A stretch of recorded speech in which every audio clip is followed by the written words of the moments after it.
Why do you have bullets in your chest?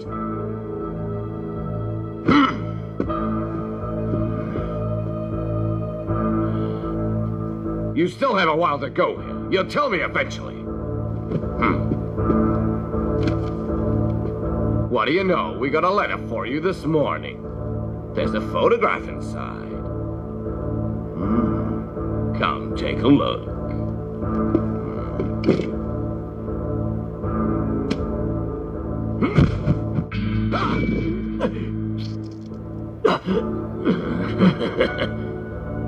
Don't you ever take me for a dummy.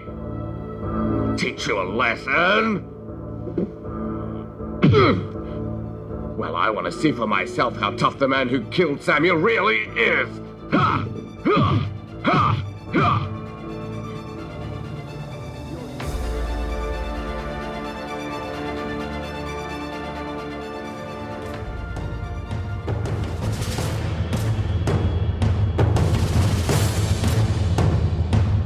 Hey, Adrenalheads and Panelers, I'm Frank. And I'm Mark. Today we're going to be covering Riki Oh, the story of Riki. This is from 1991. This will be a cross-promoted podcast with Panels to Pixels podcast and Adrenaline Cinema podcast.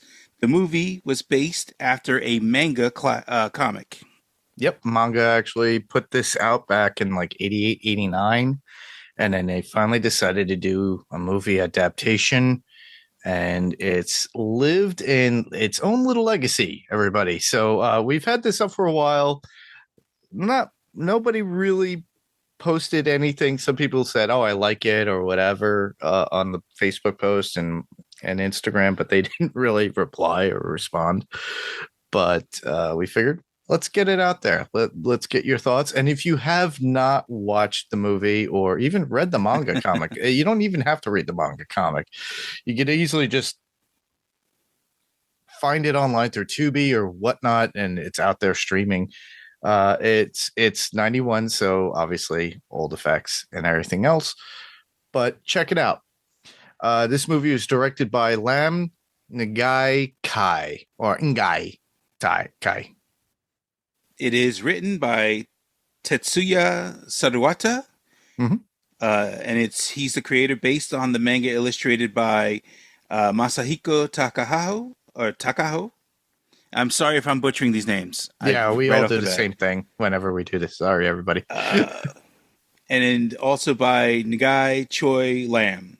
Yeah, and it was produced by Chan Tong Chao. Tagline for this movie is the greatest Hong Kong martial arts action revenge-soaked prison breakout love story cult film of 1991. Yeah, and this was based off the DVD, everybody. Not, I thought it was hilarious when I found out that tagline. Apparently, they didn't have one for the movie when it came out. So with that, this always comes with like IMDb scores, Rotten Tomatoes. So the IMDb score still stands at a strong 7.1 out of 10. So it has a legacy, everybody. So if you have not seen it, go watch it, come back, listen to us. Those of you who have watched it and want to listen and laugh, because we're going to talk about some stuff in the movie that we love or that we like, that we find funny or interesting. But Rotten Tomatoes score is 89%. And that's usually regular reviewers. Right. And the tomatometer, which is the audience score, is at 85%.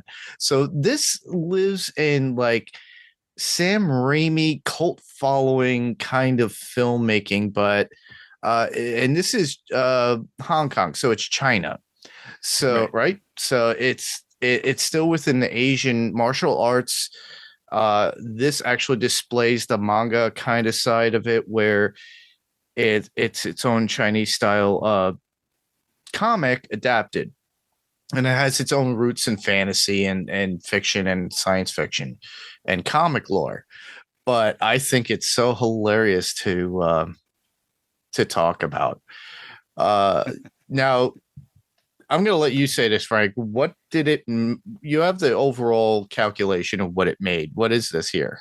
At the time it was released, it made $2,147,778 in Hong Kong dollars. Okay.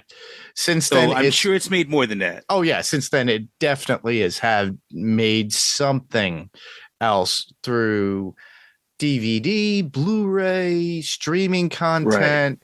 Who knows if the actors have gone on to conventions and signed their lives away on autographs and whatnot, because it is still a legacy style movie, and everybody just loves it.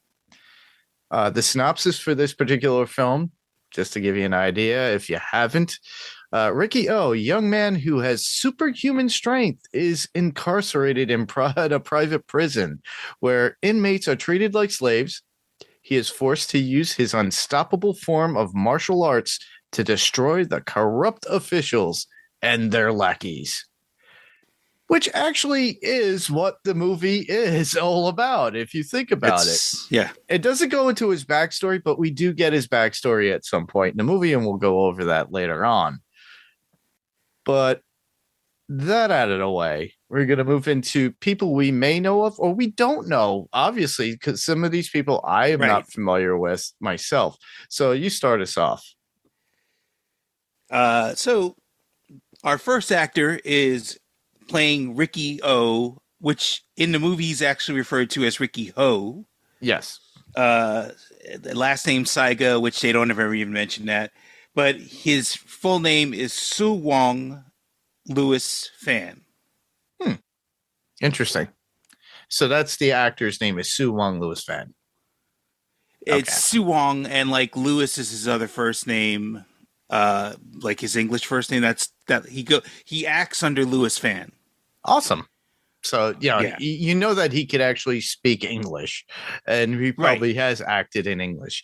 I'm surprised that Hong Kong at that time was still kind of owned by was still part of Britain, so they were required to. A lot of times they were required to learn English. Yes.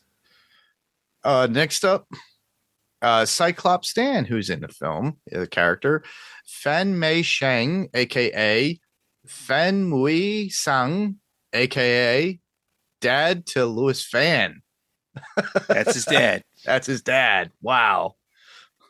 Awesome. I always thought that was cool just because of the fact that I could only imagine, like, you're shooting these scenes with this person that you're supposed to be, he's your antagonist, and it had to be funny as hell, especially if you've seen the movie. You know just how off the wall the warden, or I should say the assistant warden, because that's who he is. Yeah, and we'll go into more detail about him when we get into our discussion, because it's hilarious. So also playing the warden is Ka Hui Ko. Yep. That's all I have for that. Yeah, and it's so funny too, because some people get it mixed up between the assistant warden and the warden. Right. I noticed. I've had these conversations with other people who've seen the film, and they're like, no, that was the warden. No, the real warden shows up at the end with his goofy little son in the pajamas. Oh my God, that kid needs a slap. Oh my God. Yeah. All right. He's not really a kid. Anyhow. I mean, yeah, exactly right. He's like this 25-year-old dude who's like acting like a kid, which I'll give it up to him. He does play the part well, because he literally does make you want to slap the shit out of him. But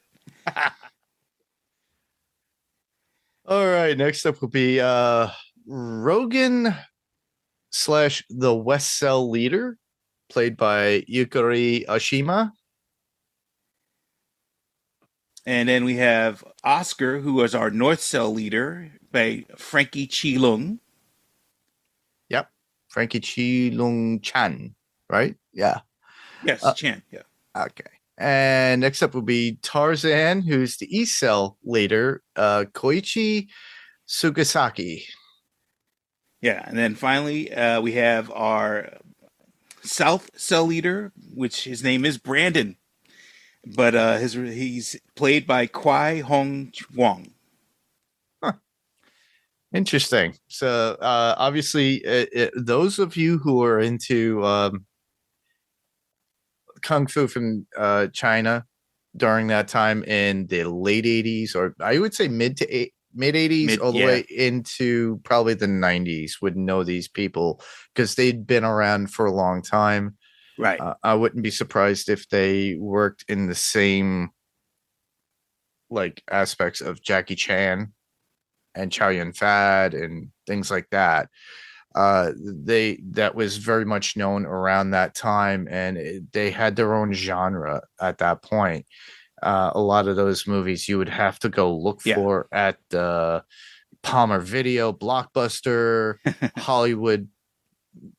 What was it? Hollywood Video. I think it was Hollywood Video. Yeah, that turned into eventually. But all the national chains would have their own kung fu section.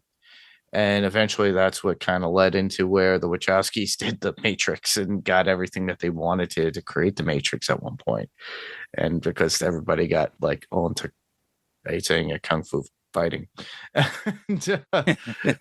But with that, we're going to go into the movie itself a little bit. And we're just going to give our general thoughts of the movie, where we saw it first, how we came into knowing it, what we love about it, what we like about it.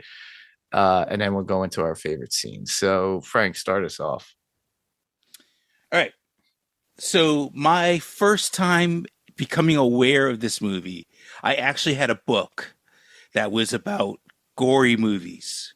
And it was just covering like different horror movies, different things like that. And I was really into that. I was avid Fangoria reader and things like that. And there was a shot from this movie in this book. And I saw it and I was like, oh my God, this looks so crazy. I have to see this movie. So I literally like searched it out and I found it on DVD. And I actually have here my DVD of Riki Oh, or you can see Riki. Yeah. Well, yeah. Well, nobody's going to see it, but I can, and I know it. Exactly right. Riki Ho, or Riki Oh, as they keep calling it.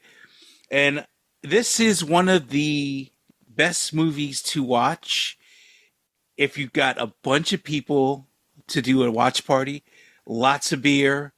I mean, bottom line is it knows what it is and wants us to basically take your disbelief and leave it at the door. Yeah. And you're okay with that because by the end of this movie, like I said, you see it's got an 85% tomato meter reading from the fans. You know what I mean? So yeah, it's a solid movie. Granted, it's batshit crazy, but it's still a solid movie. It's one no of those plot ones to that every scene. If you think about it, every scene there really isn't. Yeah, it's chopped together, and it's like every scene is a panel. And I hate saying it. It's a bunch of fantastical events. It's a bunch of fantastic events from like 2 pages out of a comic of various panels thrown together to make one complete story. So whoever wrote the script said, all right, I'm taking this graphic novel. I'm going to take the best of it. And literally it's all based within prisons. So it's a cheaper budget to do. And the funniest is because the way it's plotted out is that it's 2001 AD. So it's in the future. Right. It's 2001 AD, and it goes into the prisons being privatized, which if you're anybody who pays any attention to any recent events, you know that that's actually happening right now. Yeah. A lot of prisons are being privatized. Yeah. 24 years later from the time that this movie was based off of the year, but there you go. Yeah, and I agree with you. It was me pretty much the same thing. I remembered this from visuals from the Headbangers Ball back in 91, 92, and they would, during intermission breaks on the Headbangers Ball on MTV, they would have clips of, like, obviously my love of Godzilla and kaiju films. They would have like the Ghidorah lightning strikes and you see the heads, but you was also see bodies exploding, which was from this. So you could see heads being smashed off. The assistant warden blowing up, which I do remember. And I think that's the Fangor you're talking about, because they had an image in it of that shot. And I think I had that issue of the magazine, and I remember saying, I gotta see this movie in some way. And obviously it did come out on, rental for, like we were talking before we got here. It was that Palmer Video, West or Hollywood Video or Blockbuster at certain points in the mid 90s when they became very much popular, and then they had that whole kung fu section there, and that's where you would go and Right. it would be there.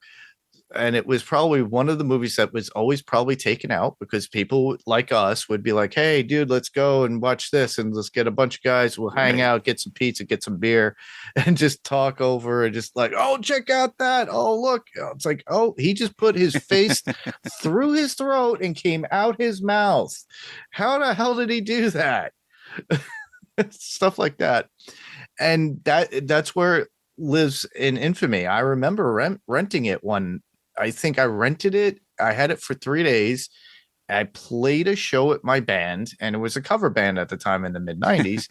So I brought it with me just after the show. We got home, back to my drummer's house and the guitar player's house at like 2 a.m. We threw it on.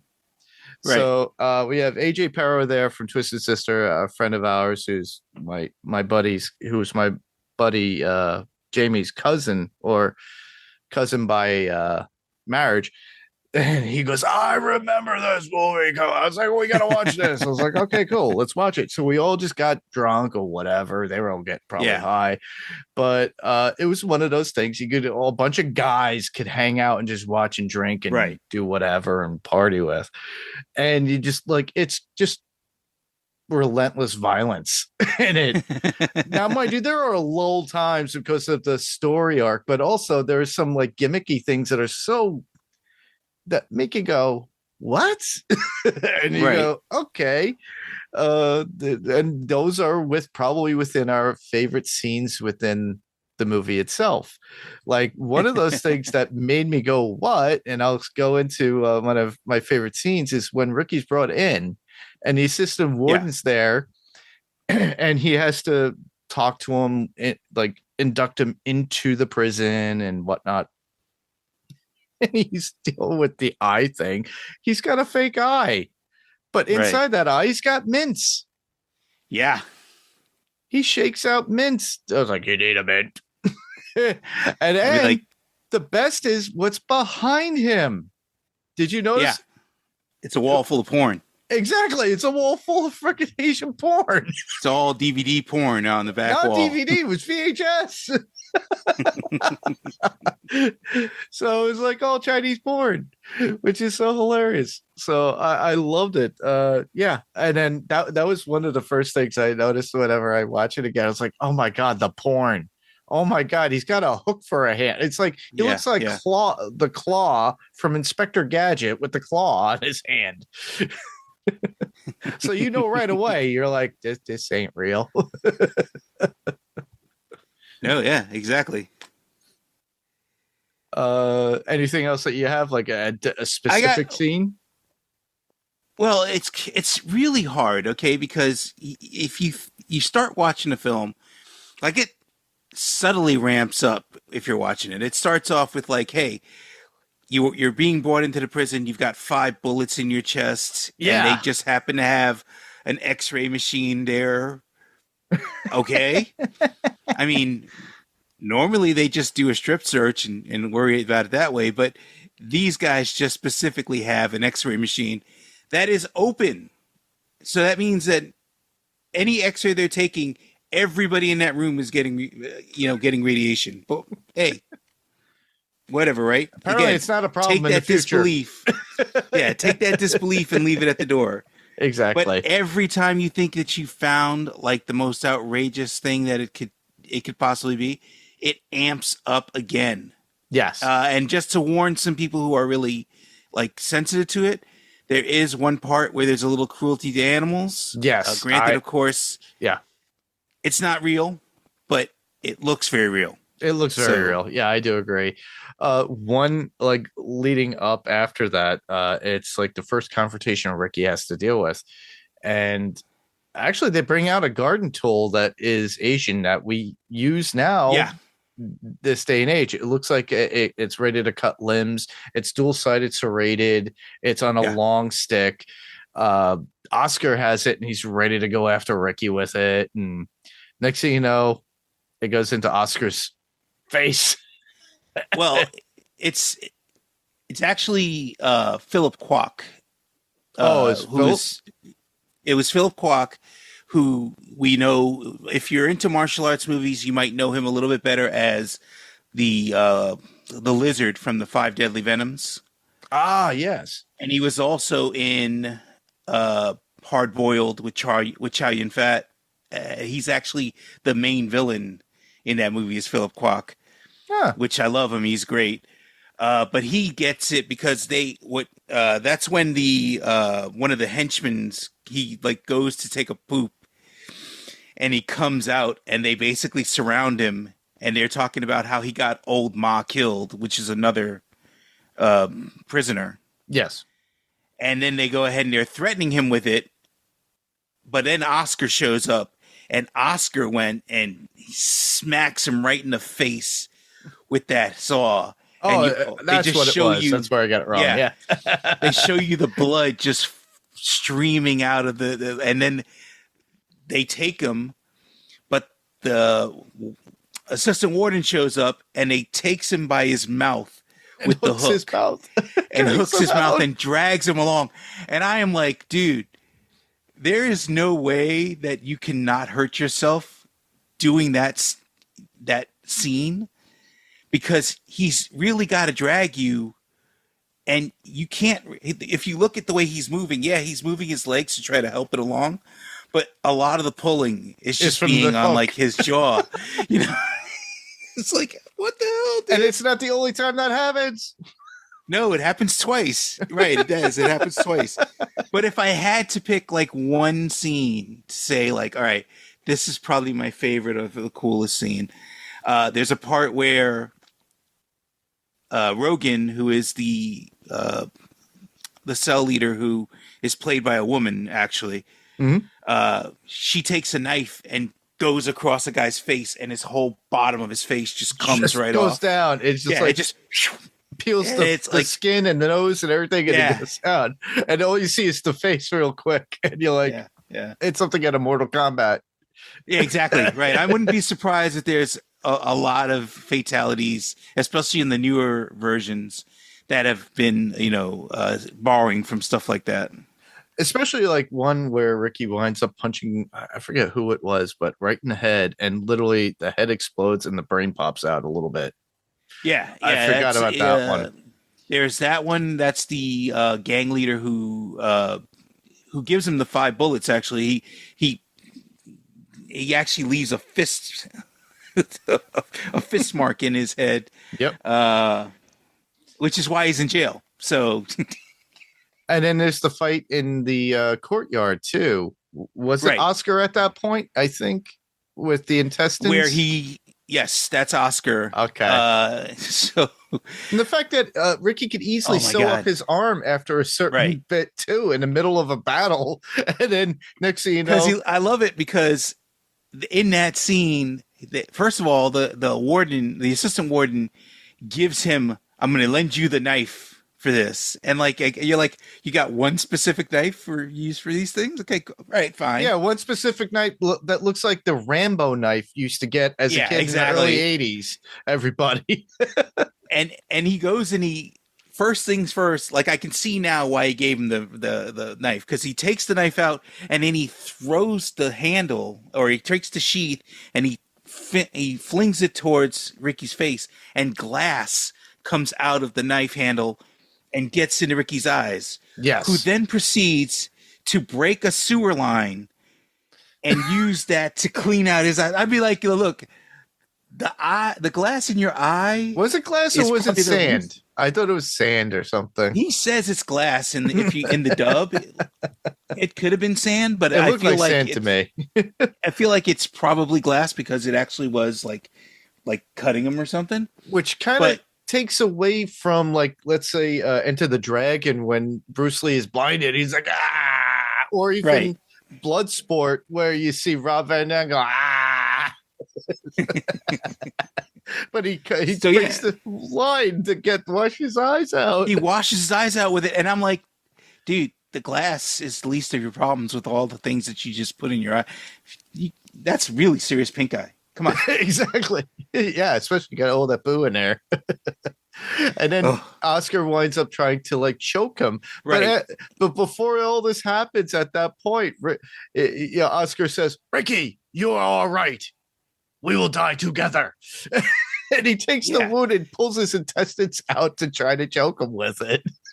This is after he's gone ahead and cut Ricky in his arm to the point where his tendons are showing. So he just takes and ties them, puts it like he's tying a bow. Yeah, He ties it with his tendon. teeth. And yeah, he ties the tendon together. He's like, works fine. Yeah, exactly. I thought it was always humor. So with the smashing of heads or body parts, Yeah. like fists, arms, or whatever, just exploding in this movie. And on top of that, as well as the flying out of nowhere by certain beyond means of like them being able to jump very high and fly up and out of nowhere, like Rogan had done a few times. It just reminded me of like out of Big Trouble in Little China with the three storms. Yeah. So yeah, good. Going into like we're getting into a little bit there as far as the interesting moments, but for you, like what your top three? Oh, the top three would be one would be the end battle scene, which we'll go in depth about, which I thought was pretty cool because it was something out of a mutation that we get from the warden. He mutates and it's like, oh, he sends his son out, all the guards. And he goes, "My kung fu is better than you." And you realize it's like, okay, he's superpowered too, because we all know that Ricky's superpowered. So they have that. That would be my number one, is the ultimate battle between, because it's the big boss kill at that point. And it was pretty cool. Secondly would be the cell scene where Ricky's trying to be crushed. They try to crush him. Right.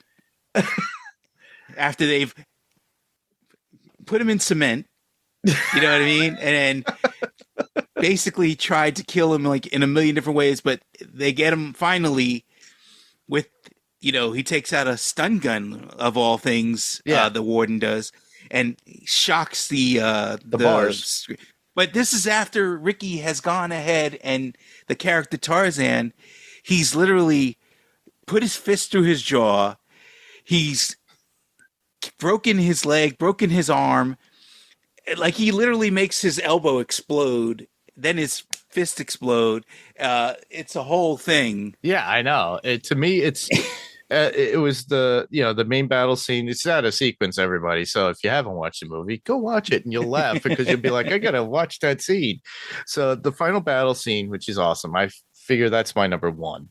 My number two would be the cell. Before that would be probably like the usual fisticuffs that it kind of meshes within the buildup of the movie itself, right? Of how everything is. I just find it interesting. It's hard to pick a third one, but all of them kind of blend together because they're all very similar. You still get the body parts exploding, especially like when like moments like when Ricky is able to blast through a metal door. Right. And that to me is like hilarious. He's got that much strength that he could go through, but he can't break the chains that are holding him back inside when he's in the cell. Exactly. Right. And he's got to eat the rice from the dish on the floor. But and steel bars, he could break through those with no harm because he does that with the cell at the end, towards the end when he has to go after everybody. And it's just like, okay, well, where's that power before? So for me, like if I had to pick three, like the first one is like the first two things that happen in the movie. When they actually are like, they go into a bathroom and the head of the North Cell, who I guess the underboss of the North Cell, because he's not Oscar. Yeah. But he's basically going to the bathroom and he pushes this guy out of the way. Old Ma, that's actually who it was, because Old Ma made parole and he's mad because he made parole, blah, blah, blah. But he tosses him aside and he actually breaks like this toy train that Ma was making for his kid because he's getting ready to get out. He's taking this thing to his kid. So he comes after him because he broke the toy with a planer, like a Japanese style planer, which if anybody knows planers, they know there's like a razor blade underneath that you can plane out wood. But they take that away from him and use it on his face. And you see like a perfect like line of like just slashed from his face to his, like the top of his head. Yeah. Yeah. It's just like this 2-inch long, perfect like swath of flesh that's just taken out. And it's so outrageous. You're like, it's the first, like one of the first things that happens where you're sitting there and you're going, holy crap, what the heck is this movie? Exactly. And like it's and then the next thing is like they've done that. They basically are walking away, and Ricky, you don't actually see, you just see the leg, and you just have to assume that it's Ricky. Yeah. Trips him, and there's just this random piece of wood, this 1x6 piece of wood with a bunch of nails in it that he lands on with his hand and his eye. Like this, and it's really bad as far as the dummy that they use. Yeah, but it's so freaking awesome to be like, wow. And that's like, hey, if you're just gonna leave like wooden, tools and projects lying around, you're gonna have a bad time. You're gonna have a bad time. Somebody's gonna utilize that as a weapon. Exactly, it's prison, guys. If you've ever seen Penitentiary, Yeah. Leon Isaac Kennedy. Well, yeah, the movie Prison back in the mid '80s. That Kane Hodder actually did the effects for. The other thing is that we were talking a little bit earlier about where the assistant warden keeps his mints. You always want to wonder where people are if they're offering you a mint, where do they keep them? Because it might be in your eye or his fake eye. There's that one. Yeah, that was like one of those going, what? Yeah. And it had to be a comic book if that were the case. It had exactly to be right. something. It had to be a manga, and that's not even like maybe the worst thing that you've ever seen in a manga, but it's just like it's so. I can only imagine people at the time seeing this movie for the first time and just being like, "What the hell, dude? What am I watching?" It's literally exactly right. Every time you turn around, it's another what the hell moment, Mm-hmm. Plus the other things that we've already talked about, but also like this the person who gets his face chopped off. There's that, and just the off the wall, outlandish stuff that is going on throughout the entire movie. It's crazy. It is crazy. Like some of the outlandish things that they do is they kind of like dig a big hole in the middle of the prison grounds, and then they have Ricky there, he's chained there, and they're gonna bury him, and they leave him a breathing tube.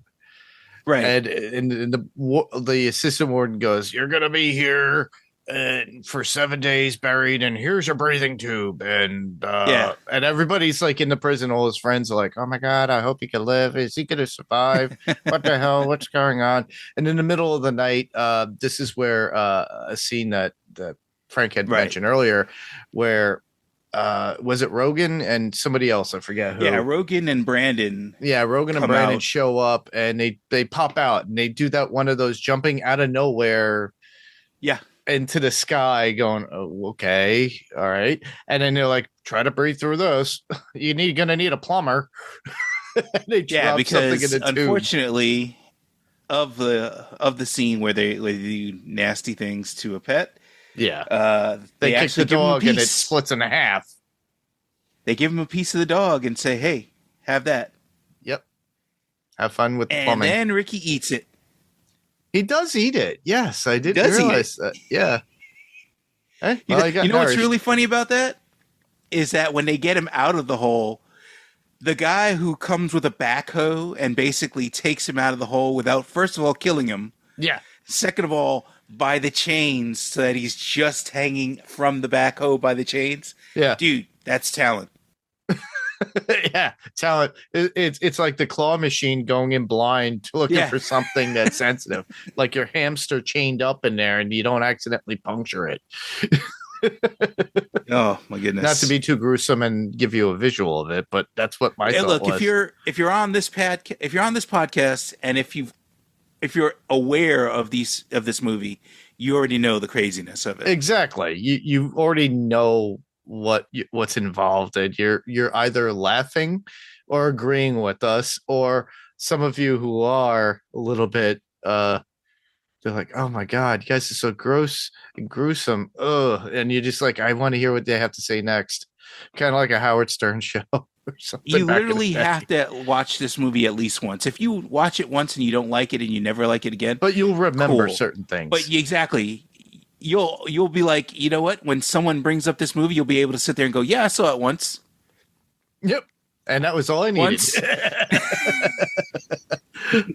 One of which that I did like is because of that scene with the burying scene, we did get Ricky's backstory a little bit. We already knew about the girlfriend. He was already intimidated by the assistant warden with the girlfriend's picture and crushing it and saying he'll destroy him in other ways, but we didn't know how he got in there. But we get the backstory of the girlfriend that he went to school with, and apparently she was leaving whatever it was from the university, because you could tell with the halogen lights and they're coming out of the building. She sees the heroin addicts that are out there, and then she gets grabbed by these people. She kind of was able to get away, but in the process of getting away, unfortunately, by being chased by these guys, she runs off a roof, off the building.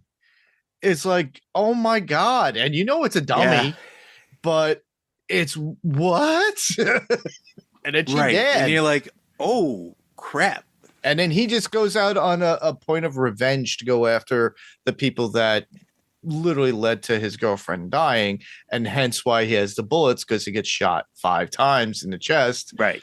And then that's his flashback while he's stuck under the ground for 7 days.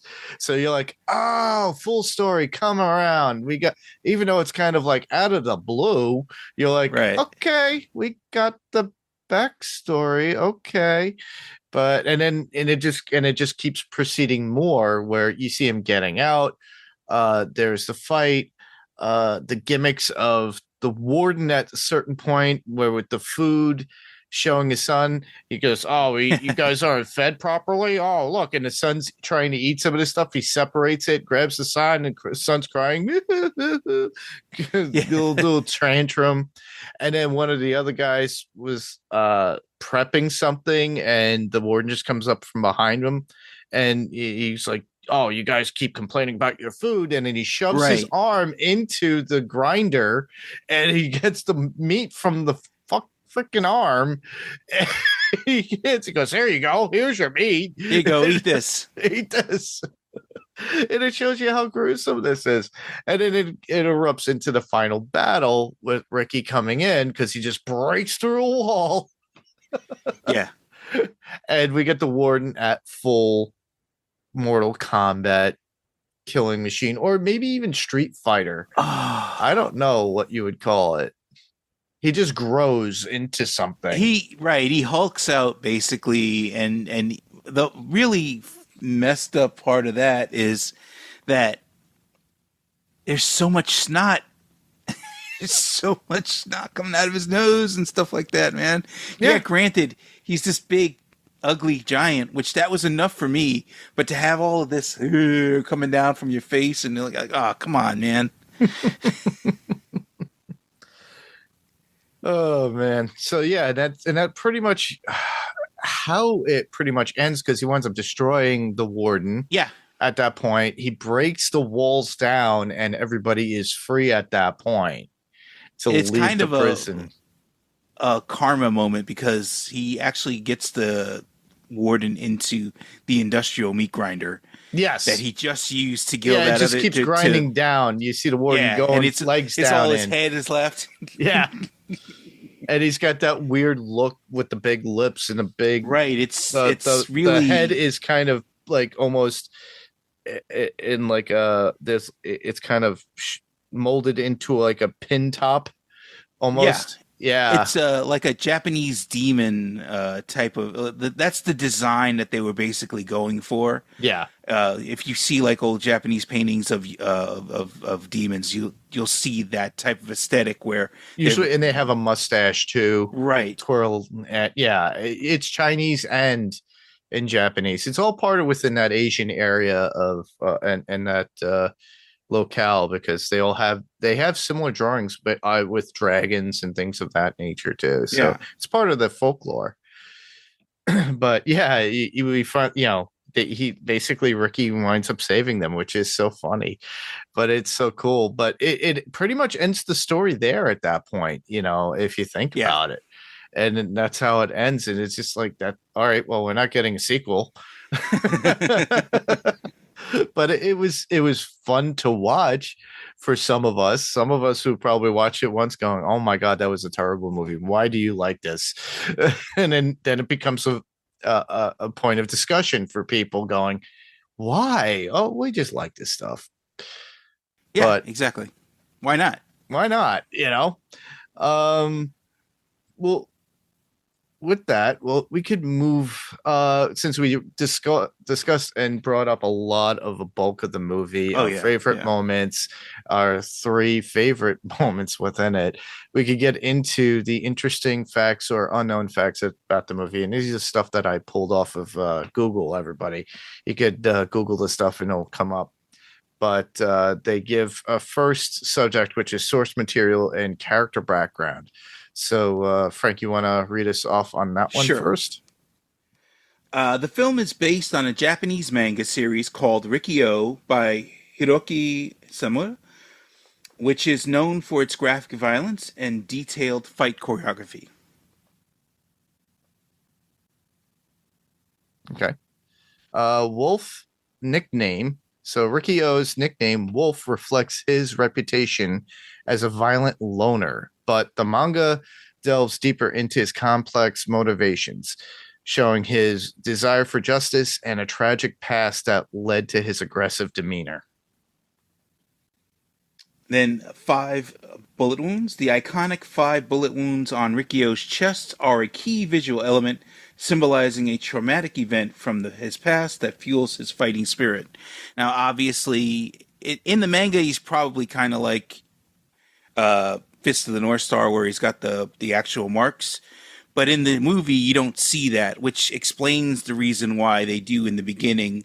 They show with the X-ray that he's got 5 bullets in his chest. Okay. That makes sense. Next subject line would be film production and impact, and its controversial release. So, due to its extreme violence, Riki Oh, or Riki Ho, was heavily censored in some regions and faced criticism for its graphic depictions of brutality. Yeah. Graphic, yeah. Yeah.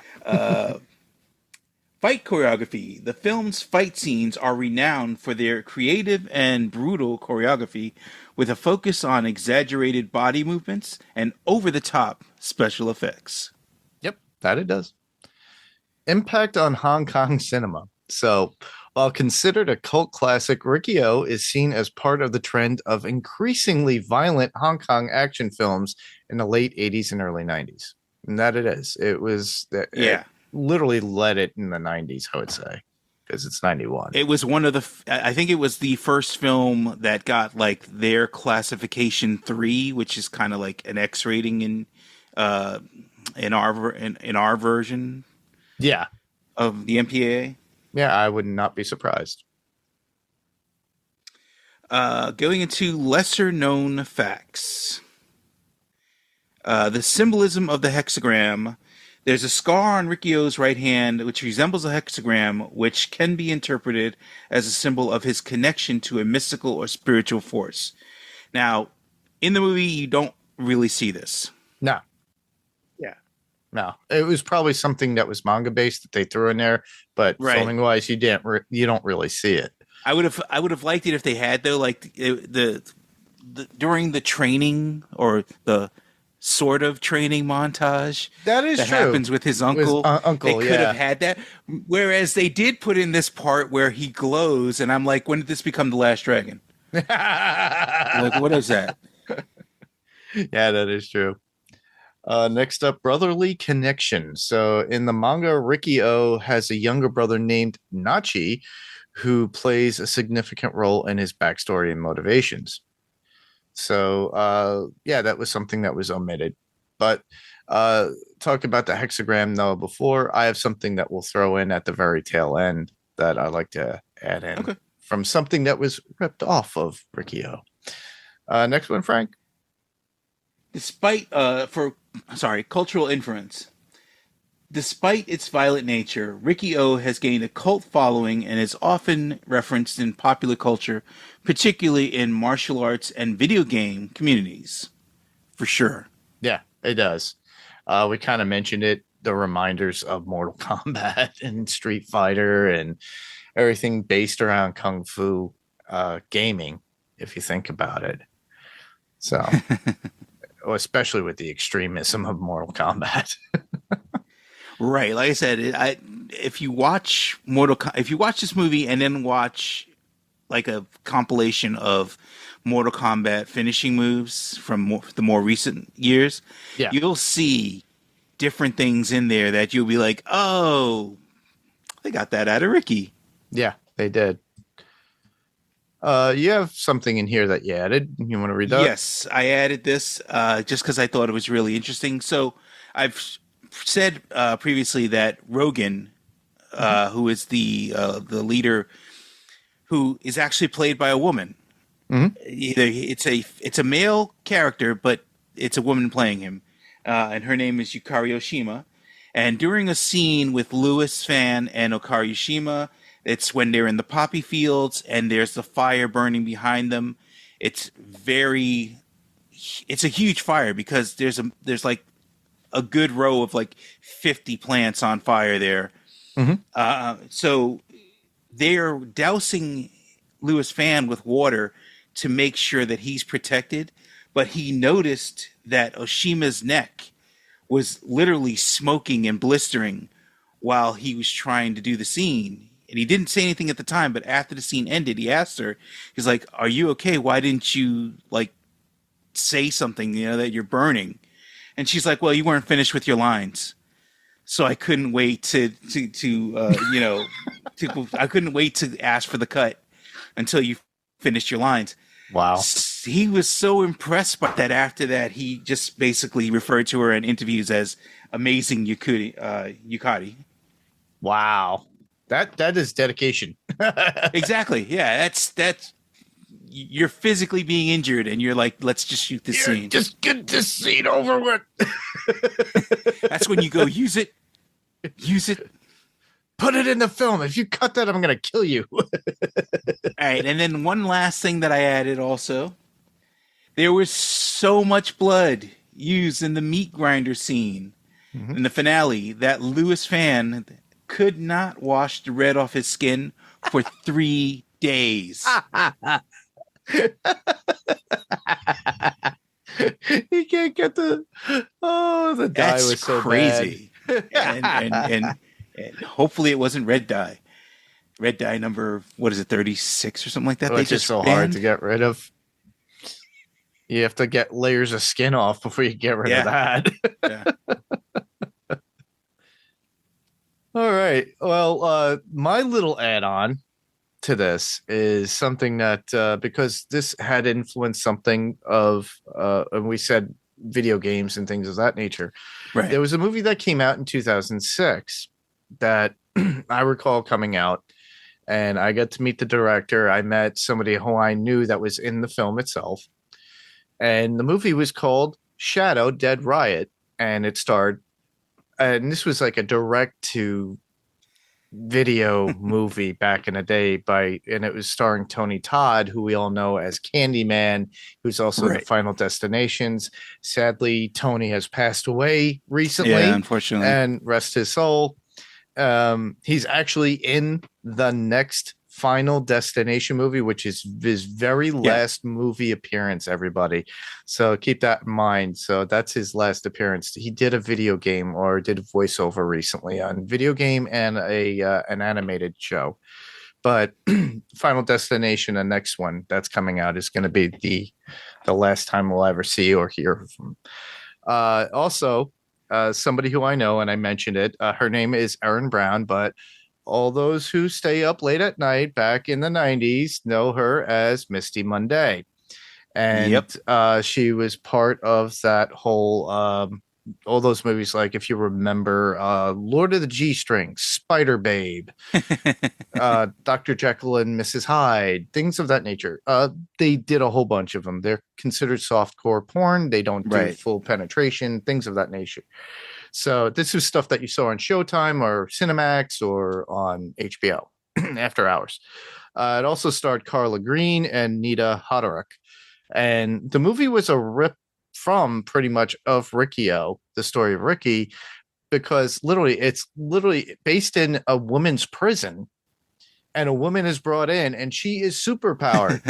And literally you get the same fighting styles, same situation, but the fact that it's a women's prison and it's meant to be, okay, this is kind of, exploitation in its purest form, but also inclusive to what horror and exploitive, like grindhouse stuff back in the day with nudity and things of that nature. They just went overboard with it. It's an interesting story for the fact that they include voodoo in it, because Tony Todd's character is a prisoner that is related to the main one that comes in. Spoilers, but if I'm spoiling it for you, you're gonna go watch it for either the boobies or the glorified violence and gore. Yeah. But it's a movie that you should at least see once, as well as Riki Oh. And I thought it was interesting because I'm like, Erin had told me about this, and I rented it because it was out for 6 months before they released it for purchase at conventions or in back in the time when you actually had a video store to buy movies from, like a Best Buy or what did they have? What was that called? I forget. Oh my goodness, there were so many video stores. Pacific Coast, Hollywood Video, Archaea, or whatever it is. Where they sold DVDs exclusive, or you would have to special order it or something. It was before online blew up like with Amazon. So I got to see them at the convention. I saw Tony. Tony had a little bit to drink, and this is like a memory I have of it, but he was just not happy that the representation of the film was more in another area of the convention. But Aaron was there with the director, and I asked him, he goes, "Oh, you saw it already?" I'm like, "Yeah, I rented it." He goes, "What'd you think?" Reminded me a lot of Riki Oh. He goes, "Yeah, kind of, right?" And I was like, "Okay, it is a ripoff. I did not know." I didn't say that to him, but in my head, I'm like, "Yay!"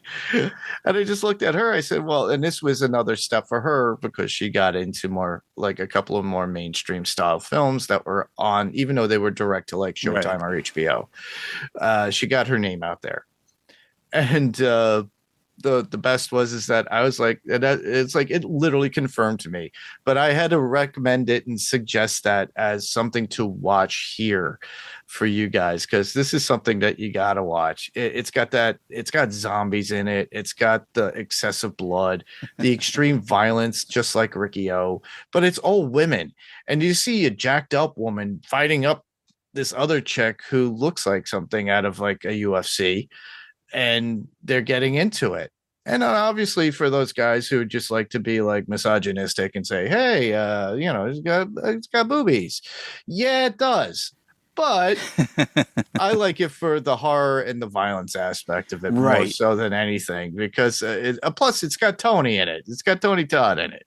So I highly recommend that you get it. There's some of the blood in it is actually green at times too, by the way. So that's where you get away with it. Nice. So with the ratings and stuff, but have fun with it. Check it out. You should be able to find that on like Tubi, Pluto TV, I think Roku channel has it at certain points for like if you could like look for it.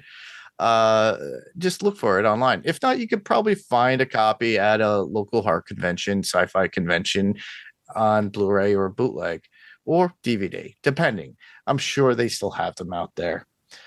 But All of those services are great if you're a B movie fan, like Tubi and correct. Yeah, that's where we all go to get our stuff, and that's where I went to find my movies at times when like, oh, I wanted to get Sorority Babes in a Slime Ballorama, yeah. And that was out. They released that on Blu-ray, but you couldn't find it anywhere. You couldn't find it even on Amazon. So I went directly to the booth or the table at the convention from the company that produced it, and they sold it to you. And guess what? You didn't get charged tax. You paid like whatever it was, $15. Boom. Straight Blu-ray, and you got the special features in there too. So if you're into like finding stuff like that, go to the convention, support your I like to saying it, support the celebrities, but sometimes they're not really celebrities, but support your film people out there, or TV and film, because a lot of the ones that I do go to are nostalgic based, and they have this stuff there. But anyhow, that's all I had to add and to give for additional notes or unknown facts. But the only thing that we have left on the film itself that I didn't get to, or we didn't get to, was quotes. So I don't know if you had any more quotes, Frank. Man, this is like picking a good quote for this movie is like picking one scene. It's really hard to do. It is. But my favorite, for sure, is when Oscar is actually trying to strangle Ricky with his intestines that he's just pulled out of his body. It wasn't like they were already hanging out. He literally reaches into his body, pulls out his intestines, and goes to try and strangle him with it. And then the assistant warden goes, "All right, Oscar, you've got a lot of guts." And I love that so much. That's like a mic drop right there. Exactly right. It's like, whoa. And that again gives you an idea of what you're getting yourself into if you try to watch this movie. People almost getting strangled with another person's guts. There you go. I think one that I didn't really say, I said everything else incorporated within the scenes that we discussed. The only one I didn't really mention is one in Ricky in the cell screaming where human beings were human beings. Yeah. As the ceiling descends, which is kind of goofy, but that's one of them. But the only other one that was like, I thought was pretty humorous was Brandon saying in the very beginning when Oscar shows up, he goes, "When Oscar shows his tattoo, he must kill. You should know that, Ricky." I'm like, okay, he just got to prison, so actually now he knows. Not to be Captain Obvious. Crazy. It's crazy, but that's how the movie is. So, like it, don't like it, let us know, and we'll get to you. We'll let you know how to get to us when it comes to that. Right now we're at the point in the podcast, well, where could people hear you? So Frank. So you can find me on the Filmtropolis podcast, which was formerly Fantasy Picks. I always do that. Fantasy Picks Movie Edition. Mm-hmm. Or I'm also sometimes here on Adrenaline Cinema. Mm-hmm. Did I do Panels Pixels? I don't think I did. Yeah, I think you did. Yeah, I think, okay. Oh, yes. You know what? I think we did Escape from New York. We did Escape from New York for Adrenaline, and I think, were you on for Deadpool Wolverine? Yes. So that was on Panels to Pixels. So okay. Yeah, he could be found here as well, everybody. So you've heard him here before. And hopefully he could come on for the music one if he's interested in music. So, but the music podcast, the Power Chord Music Podcast. But as always, you guys know where you can find me here as well. Adrenaline Cinema Podcast, as always, as well as Panels to Pixels Podcast, to keep you in a loop of what's going on after this particular episode, because we already did Nosferatu. we did this. I already have Lethal Weapon 2 lined up with our friend Steve Brown. So we're going to cover Lethal Weapon 2. We haven't gone back to the old school stuff of Adrenaline Cinema podcast. So I want to go back to that a little bit. Steve had brought it up. He goes, let's get back to it. It's like, okay, let's get back to it. So we're going to do that. We're going to continue our coverage with that stuff. And then with Panels to Pixels podcast, we just finished up our coverage of What If Season 3. We're going to be moving into an overall discussion of the Crisis on Infinite Earths miniseries that was on Max, that you could find on Max, actually. It's through Warner Brothers, goodness. as well as Creature Commandos. So probably give you two separate episodes regarding that, depending on who wants to come on. And then after that, we're going to do Daredevil Born Again. We're going to do that episodically, everybody, too. So we'll be doing them once a week every time the episode comes out. So keep in mind, and then we'll leave you feedback, which is where I give you the information for this. We did leave a post for you to send some feedback, as always, but nobody really did put anything in. They put in some likes. They liked the images. They go, oh, that's a great movie, but they didn't really say anything about it. But you could always go to our Facebook page, which would be facebook.com/Adrenaline Cinema Podcast, which is solely where this what we're recording this one for, or facebook.com/Panels to Pixels. And that's it. That's all you have to do is just go on there, follow us, and then if you see the image, put it in the image below. What's on Facebook is on Instagram, as always. And if you feel the need that you don't want to leave those in any Instagram Messenger, Facebook Messenger, or the comment sections, you could just email us, and that could be done by sending us a regular email at adrenalincinemapodcast@gmail.com. Very much straight there. All you have to do is that, and then write it out. We'll read it. When it doesn't necessarily have to be what we're talking about at that time. It could be something we've done in the past episodes, and I'm noticing a lot of people going back to the first 3 episodes, downloading them, and I'm like, thank you guys for doing so. If you like what we did there and you have a comment on it, or you said, oh, you got that one wrong, dude, let us know. Let us know. You could easily record yourself and just send that as an attachment as well, and we could play it too, by the way. But other than that, the best way you could support us as well, as far as subscribing to Facebook and Instagram and just following us there, you could go to YouTube. We're found on YouTube as well, on both Panels to Pixels as well as Adrenaline Cinema. So all you have to do is search Adrenaline Cinema Podcast on YouTube, and then we get those messages just as well. Same thing with Panels to Pixels Podcast. It's Panels to Pixels Podcast on YouTube. And if you can, do us a huge favor, where there's a rating or a review, as there always is, on Apple Podcasts or Spotify, please do so. And the best thing you can do is write out your thoughts too on that. And that will help us out, as well as word of mouth. So just tell a friend.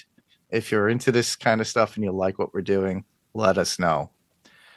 And as always, I would like to encourage everybody to go to the Pirate Core Entertainment website, which would be piratecoreentertainment.com. Still under construction, but as soon as I start learning WordPress a little bit more, I could work it out so I could get everything else that's going on there. But you could also go to the search for Pirate Core Entertainment Podcast as a player, and then listen to the other podcasts that are out there that are getting their start, like What's On Tonight with Mandy and Becky, as they've already covered What We Do in the Shadows and are currently doing The Pit, that could be found on Max with Noah Wiley. That's on there. So they're doing that coverage now of that first initial season, doing it episodically every week. Check them out. There's always the Slay Lounge podcast, and I got it right this time, everybody. The Slay Lounge podcast with Billy and Will. Right now, they're taking a little bit of a break, They were doing Buffy the Vampire Slayer for a little bit, but they will be back with that. But in the interim, Billy has been telling me, and that's Billy with an IE, everybody. He's going to be doing his own take on Alien, even though we did cover Alien on Adrenaline Cinema podcast. He knows that, but he's got his own ideas and thoughts. So check that out when that comes out. And also follow us on Apple Podcasts, Spotify for Pirate Core Entertainment Podcast as well. And then try to give us some sort of, ratings or reviews. Yeah.